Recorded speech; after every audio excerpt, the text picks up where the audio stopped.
लोगन सुन रहल छी एसके म्यूजिक गाँव की प्रस्तुति।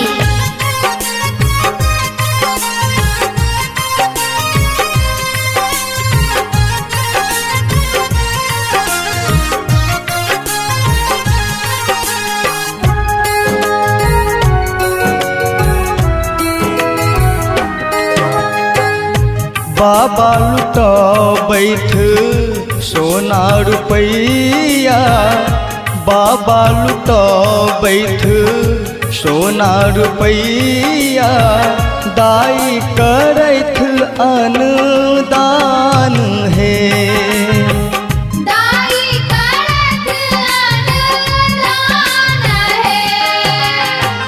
उपनयन के शुभ अवसर पर, उपनयन के शुभ अवसर पर, पापा मम्मी के बढ़ल शान है।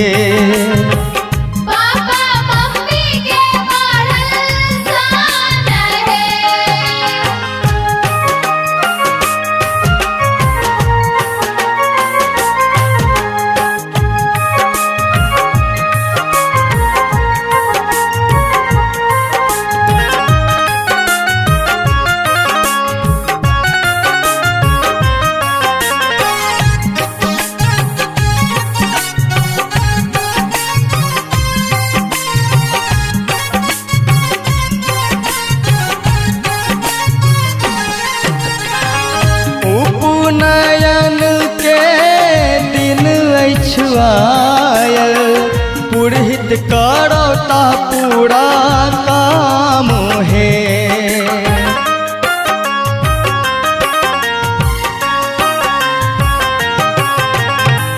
यज्ञोपवीत के दिन आयल, पुरहित करौता पूरा काम है।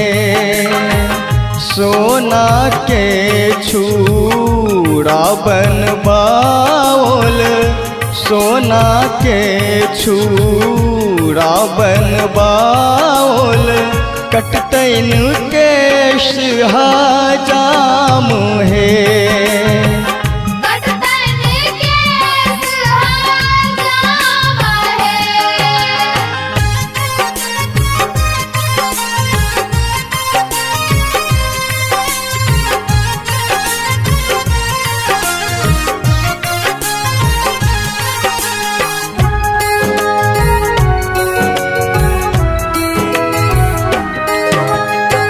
टोला परोसा के दाई माई, करैत छठ गीत गान है।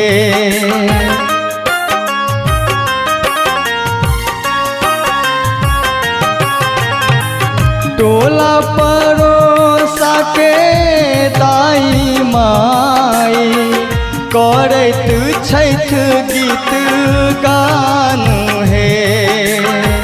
ढम ढम ढम ढम ढोल बजैत अछि, ढम ढम ढम ढम ढोल बजैत अछि, शहनाई छेड़ै मधुर तान है।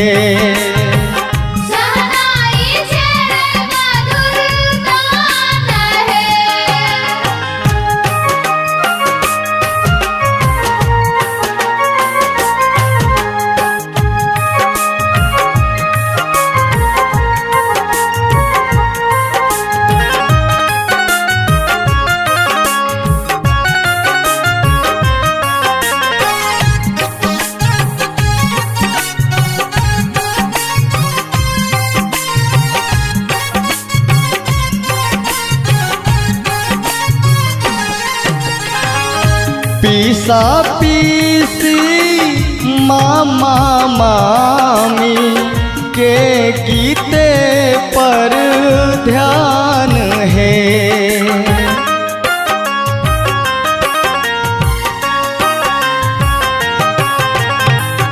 पीसा पीसी मामा मामी के गीते पर ध्यान है।